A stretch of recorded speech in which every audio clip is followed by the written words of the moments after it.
ईरानी नवनिर्वाचित राष्ट्रपति ने इजराइल को दिया करारा जवाब। ईरान से पहले फिलिस्तीन और इलाके की मजलूम जनता से डरे इजराइल।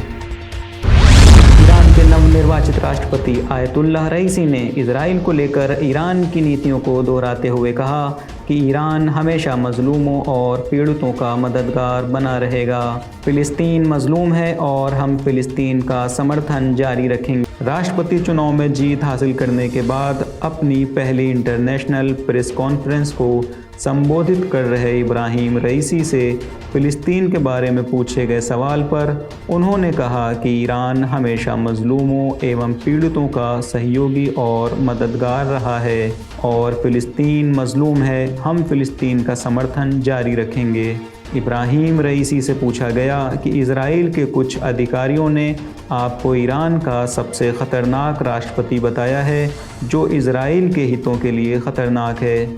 यूरोप में भी कुछ मुल्कों ने चिंता जताई और आपके कार्यकाल में परमाणु समझौते के लिए संदेह जाहिर किया है। आप इस बारे में क्या कहते हैं?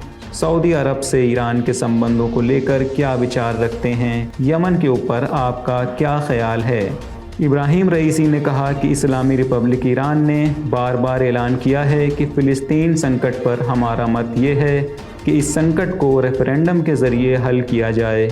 रही बात इजराइल के डर की, तो इजराइल ईरान से डरने से पहले फ़िलिस्तीनी जनता, प्रतिरोधी दलों और उन लोगों से डरे जिनके अधिकारों का उसने हनन किया है।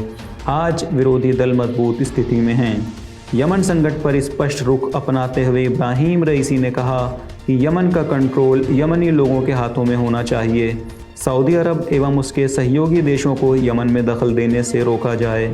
यमन जंग को जितनी जल्दी मुमकिन हो ख़त्म किया जाए। अपने देश के बारे में फ़ैसला लेने का अधिकार यमन के लोगों को हो, वही अपने देश को चलाएं। सऊदी अरब से संबंधों के बारे में पूछे जाने पर इब्राहिम रईसी ने कहा कि हम दुनिया भर के तमाम देशों के साथ अच्छे संबंध रखने के इच्छुक हैं। हम पड़ोसियों के साथ अच्छे संबंध चाहते हैं।